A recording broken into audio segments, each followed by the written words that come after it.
नमस्कार, the leader Hindi के लिए वसीम अख्तर। हम इस वक्त मौजूद हैं अपने स्टूडियो में एक ख़ास मेहमान के साथ। हमारे साथ डॉक्टर शशांक मिश्रा हैं जो पीडियाट्रिक न्यूरोलॉजिस्ट हैं। आपकी उम्र तो उतनी नहीं है लेकिन आप काम बहुत बड़ा कर रहे हैं। ऐसी बीमारी पर काम कर रहे हैं जो बच्चों के लिए बहुत ही ख़तरनाक है, जिसका नाम है ऑटिज़म। ये बीमारी है जो बच्चों में अब आने के बाद ज़्यादा पैर पसार रही है। अगर हम यूरोप की बात करें तो इस बीमारी पर काफ़ी हद तक अच्छा काम हो रहा है, लेकिन भारत में उस तरह से काम नहीं हो रहा है। आज विश्व ऑटिज्म जागरूकता दिवस है। इसी बीमारी पर हम डॉक्टर शशांक मिश्रा से बात करेंगे, उनसे जानेंगे कि ये बीमारी क्या है, इसके लक्षण क्या हैं और इसका समाधान क्या है। डॉक्टर साहब, हमारे स्टूडियो में आपका स्वागत है। नमस्कार। ऑटिज्म एक नई बीमारी है ये, जैसे बहुत कम लोग इस पर चर्चा करते हुए दिखाई देते हैं। ऑटिज्म पे लास्ट 30 ईयर से तो काफ़ी रिसर्चेस हो रही हैं, उस पर काफ़ी अध्ययन भी हुए हैं, लेकिन दुर्भाग्यपूर्ण भारत में इसकी अवेयरनेस काफ़ी कम है। जैसा कि हम सब जानते हैं कि लास्ट 2 साल से हम लोग कोविड महामारी से जूझ रहे थे, तो उसमें जो खासकर कि नवजात से लेके 3 साल के जो बच्चे थे वो घर के अंदर कैद हो गए। वो बाहर निकल नहीं पाए, सोशली इंटरेक्ट कर नहीं पाए, पार्क्स में खेल नहीं पाए जी। तो उसके कारण बच्चों में कई सारे बिहेवियर इश्यूज आना, डेवलप होना बच्चों में शुरू हो गए। और साथ ही साथ में बच्चों का जो मोबाइल फ़ोन था, स्क्रीन टाइम था, बहुत ज़्यादा ही बढ़ गया। तो कई सारे जो पेरेंट्स अभी जो आ रहे हैं, जो 3 साल 4 साल के जो बच्चे हैं जिनके, उनमें सबसे बहुत ज़्यादा कॉमन एक दिक्कत आ रही है कि बच्चे देरी से बोल रहे हैं। ऑटिज्म के बारे में चूँकि एक ये बात और है कि अवेयरनेस नहीं है, लेकिन हम इसके बारे में सीधे जानना चाहें कि किस तरह की बीमारी है। हाँ, मैं उसी से ऑटिज्म, जब देरी से बोलने के जो मुख्यतः जो कारण अब जो पाए जा रहे हैं उसमें से एक ऑटिज्म है। ऑटिज्म एक न्यूरो डेवलपमेंटल प्रॉब्लम है, एक न्यूरो बिहेवियर प्रॉब्लम है, जिसमें बच्चा सोशली मतलब सामाजिक रूप से दूसरों से इंटरेक्ट करने में उसे दिक्कत आती है। कम्युनिकेशन स्किल जो होती है बच्चे की वो हैम्पर होती हैं, वो उसमें दिक्कत आती है। जो बच्चा है अपने आप में बना रहता है, वो दूसरों से इंटरेक्ट कम करता है, दूसरों बच्चों के साथ कम खेलता है या फिर इधर उधर देखता रहता है, उसकी आई कांटेक्ट उसका कम होता है। इन बच्चों में जो लक्षण होते हैं इसको हम ऑटिज्म कहते हैं। तो इसकी जो डायग्नोसिस करना बहुत ज़्यादा ज़रूरी है। जैसे इसमें मेन लक्षण ये है कि वो देर से बोलना शुरू करते हैं। देर से बोलना उनमें से एक लक्षण है। देरी से बोलने के कारण में से एक बहुत ही जो अभी ज़्यादातर देखा जा रहा है उसमें से ऑटिज्म है। देरी से बोलने के कारण एक ये भी हो सकता है कि बच्चे को सुनाई नहीं देता, बहरापन है, सुनाई नहीं दे रहा तो उसकी स्पीच डेवलप नहीं होगी। तो कई सब उसके लिए टेस्ट होते हैं, बैरा टेस्ट होता है जिसमें हियरिंग टेस्ट हो जाता है, तो वो भी सब बच्चों में नॉर्मल आते हैं। तो बच्चे जो हमारे पास ज़्यादातर आते हैं, पहले जो कॉमन मिथ्स जो हैं कि बच्चा देरी से बोल रहा है तो उसका तुतना तो नहीं है, तो टंग टाई से कहते हैं, तो उसके लिए टंग टाई दिखा देते हैं, टंग टाई कटवा भी देते हैं, तो भी बच्चे कोई फर्क नहीं पड़ता। फिर बैरा टेस्ट होता है, हियरिंग टेस्ट होता है, वो भी करा लेते हैं, मतलब सुनाई भी बच्चे को दे रहे हैं, कान भी बिल्कुल बराबर है, तब बच्चा क्यों नहीं बोल रहा है। उसका अगर MRI भी करेंगे वो भी नॉर्मल आएगा, क्योंकि बच्चे के दिमाग में कोई स्ट्रक्चर एब्नॉर्मलिटी नहीं है, उसमें न्यूरो बिहेवियर प्रॉब्लम्स है। मतलब एक समझ सकते हैं कि कुछ रासायनिक दिक्कत है दिमाग के अंदर, वो किसी टेस्ट में नहीं आ सकती। अभी तक जैसे लोग ये मान लिया करते थे बच्चा देर से बोल रहा है कि ये खुद बोल जाएगा, लेकिन अब एक बीमारी एक पैदा हो चुकी है इसको लेकर। नहीं, बीमारी पहले से थी, हम लोग उतना अवेयर नहीं थे, और ये बीमारी और राइज पर है। जैसा मैंने बताया कि जो लॉकडाउन और जो ये सब लगा, जो बच्चे घरों के अंदर कैद हुए, तो मैंने खुद देख रहा हूँ कि रोज मेरे पास 3 से 4 मरीज इस नई बीमारी के साथ आते हैं। और कई बार स्कूल के जो टीचर्स होते हैं, जब बच्चा स्कूल जाता है तो वो अपनी कम्युनिकेशन नहीं कर पा रहा है, या एक जगह ठहर के बैठ नहीं रहा है, या क्लास में एकदम से खड़ा हो जाता है, तब पेरेंट्स, टीचर्स और प्रिंसिपल को कहते हैं भाई हम इसको पढ़ा नहीं पाएंगे, आप एक बार डॉक्टर को दिखाएं, तो फिर वो हमारे पास आते हैं। तो ये बीमारी राइज में है। हम बरेली की बात करें तो अभी तक चूंकि कोई ऐसी रिसर्च आपने की हो या हेल्थ विभाग की तरफ से कोई रिपोर्ट आई हो? हेल्थ विभाग की तरफ से ऐसी कोई भी खास रिसर्च नहीं हुई है, लेकिन मेरे पास जो इनरोलमेंट्स हैं वो करीब 250 बच्चों का है। अच्छा, बरेली में 250 बच्चे? लास्ट 1.5 साल में 250 बच्चे इस बीमारी से करीब मेरे पास अभी एनरोलमेंट का ट्रीटमेंट चल रहा है। 250 बच्चों का। ऑटिज्म से अगर कोई ग्रसित बच्चा है तो उसका इलाज क्या तरीका हो सकता है? इस पे आते हैं। इलाज से पहले जरूरी है कि डायग्नोसिस, ये पहले बच्चे को ऑटिज्म है या नहीं है। तो जो हम डायग्नोसिस करते हैं वो एक क्वेश्चनर फॉर्म में होता है। ठीक है, उसमें 20 क्वेश्चंस बच्चों से पेरेंट्स से पूछे जाते हैं कि बच्चा आपका ये तो नहीं करता, बच्चा आपका जब बुलाते हैं सुना उसको सुनता है, अपने नाम को रिस्पॉन्ड करता है नहीं करता है, या उंगली से इशारा करके बात करता है, क्योंकि बच्चों में दिक्कत होती है इन बच्चों में, ये बोलने के बजाय इशारों में ज़्यादा बात करते हैं, ये ऐसे ऐसे पिन पॉइंट करते हैं ऑब्जेक्ट्स को।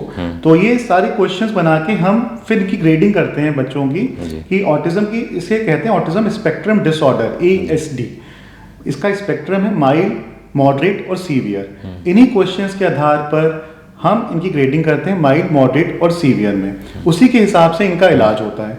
अच्छी बात यह है कि अगर माइल्ड टू मॉडरेट का हम ढंग से अर्ली इंटरवेंशन सही टाइम पे इनकी अगर डायग्नोसिस बनाएंगे तो हम इनको बच्चों को एकदम नॉर्मल लाइफ की तरह ये जी सकते हैं। एज की बात करें डॉक्टर साहब कि अगर ये ऑटिज्म किसी बच्चे को हो गया है तो जो अभिभावकों के स्तर पर अलर्ट होना है उन्हें कब हो जाना चाहिए? अगर 2 साल पे ये बीमारी के लक्षण मुख्य तौर पे दिखना शुरू हो जाते हैं, 2 साल पे आपको पेरेंट्स को ये लगेगा कि बच्चा जो है आई कांटेक्ट कम कर रहा है, उनकी तरफ देखता कम है, जब उसे बुलाते हैं देखता कम है, जब उसका नाम बुलाते हैं 2 साल का बच्चा अगर नाम बुलाएंगे तो रिस्पॉन्ड करता है वो, अगर नाम 10 बार नाम बुलाने से 1 बार रिस्पॉन्ड कर रहा है तो आपको सतर्क होना चाहिए। या उसकी जो वोकैबुलरी है या शब्द ज्ञान है उसका सिर्फ 7-8 शब्दों का है, तब आपको सतर्क होना चाहिए।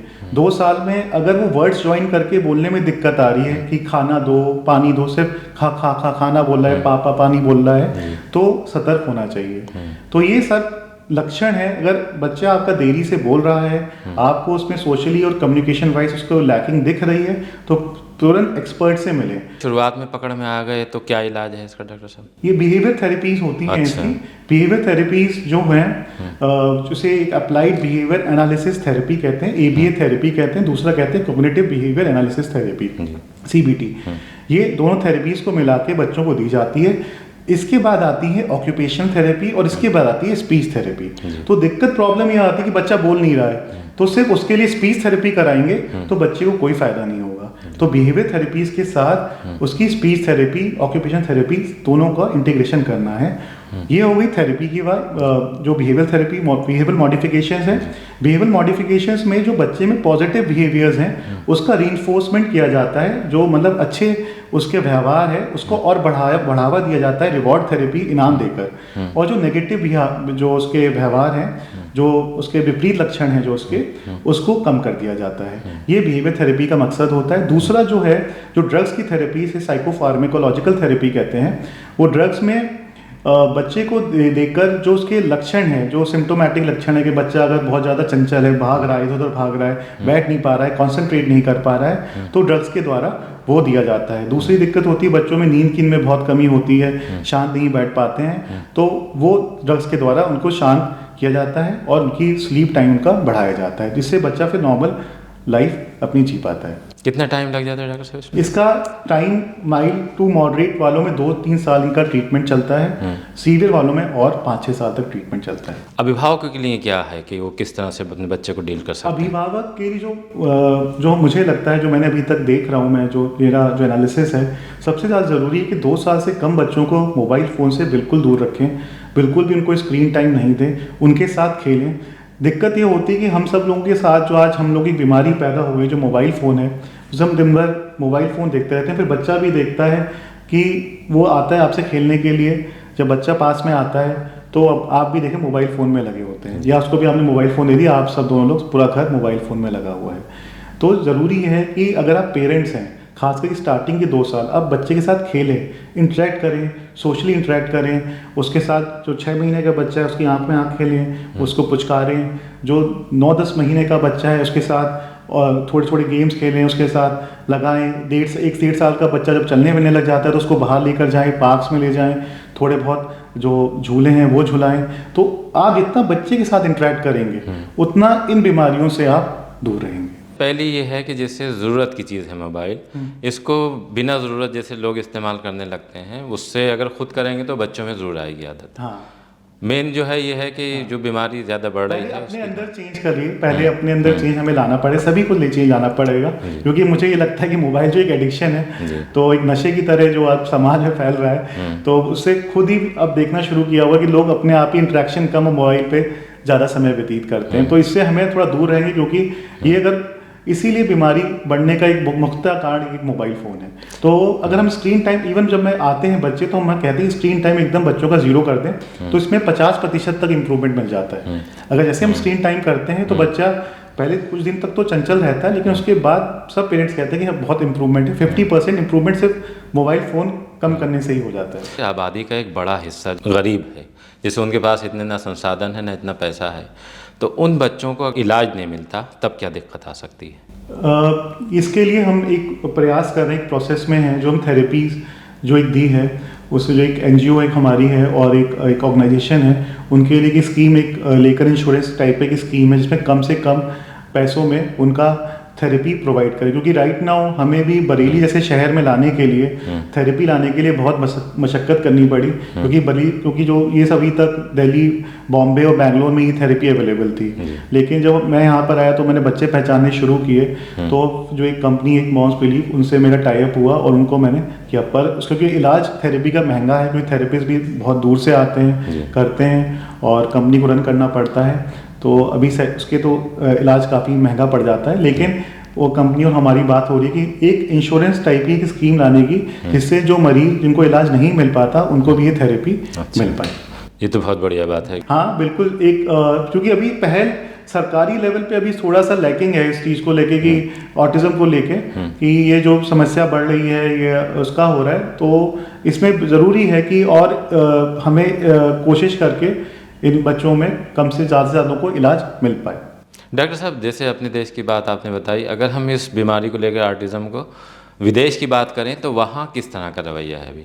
ऑटिज्म को लेके विदेश, खास करके अमेरिका वगैरह में, यूरोपियन कंट्रीज़ में बहुत ज़्यादा अवेयरनेस है, और टीचर्स बहुत अवेयर हैं वहाँ के, और पेरेंट्स भी बहुत अवेयर हैं, और वहाँ स्पेशल ट्रीटमेंट्स और हर चीज़ चल रही है, और इस पर रिसर्चेस भी वहाँ पे बहुत हुई है। वहाँ पे देखा गया है कि अगर ढंग से हम डायग्नोसिस बनाते हैं तो 4 to 5% बच्चों, 100 में से 4 या 5 बच्चों को ऑटिज्म के लक्षण मिलते हैं। इवन आपको शायद पता हो कि जो एलन मस्क है, टेस्ला के जो मालिक है, उनको भी ऑटिज्म के सिम्टम्स हैं। अच्छा। हाँ, तो वो भी ऑटिस्टिक हैं। तो ऐसा नहीं कि ऑटिस्ट, एक जो मिथ सबसे ज़्यादा दूर करनी है ना, कि autistic are abnormal, it is incurable, ये बीमारी एकदम ठीक नहीं हो सकती। तो मैं उनको एग्जाम्पल इसी का, ऑटिज्म का एक देता हूँ, कि एलन मस्क है, उसको भी ऑटिज्म के लक्षण हैं, और ऑटिज्म था उसको बचपन में। मूवी इंडिया में बनी है, my name is Khan, Asperger syndrome उस पर था, वो एक पार्ट है ऑटिज्म का। तो ये उसके बारे में भी अवेयरनेस हुई, शायद जान नहीं पाए, तो वो भी एक अवेयरनेस। शाहरुख खान की जो, हाँ, शाहरुख खान की जो movie my name is Khan पे खास डे भी मनाए जा रहे हैं इसको लेकर। आज, हाँ, आज जो 2 अप्रैल को वर्ल्ड ऑटिज्म अवेयरनेस डे, विश्व ऑटिज्म जागरूकता दिवस, क्योंकि इसकी अवेयरनेस कराना खासकर डेवलपिंग कंट्रीज में बहुत ज़रूरी है। इसलिए इसका रेजोल्यूशन यूनाइटेड नेशन ने पास किया था 2008 में, और इसी कुछ ही डेज हैं जो यूनाइटेड नेशंस ने हेल्थ स्पेसिफिक डे पास किए हुए हैं, उसमें से एक है वर्ल्ड ऑटिज्म अवेयरनेस डे। जो जानकारी आपने दी है वो वाकई काम की है, और इस एतबार से, क्योंकि एक ऐसी बीमारी पर बात की है डॉक्टर साहब ने जिसको लेकर कम लोग जागरूक हैं, और बहुत से लोगों को तो पता ही नहीं है। अपने बच्चों को अगर इस बीमारी से निकालना है तो जो डॉक्टर साहब ने बताया है उस पर अमल करना होगा। डॉक्टर साहब, बहुत बहुत शुक्रिया आपका हमसे बात करने के लिए।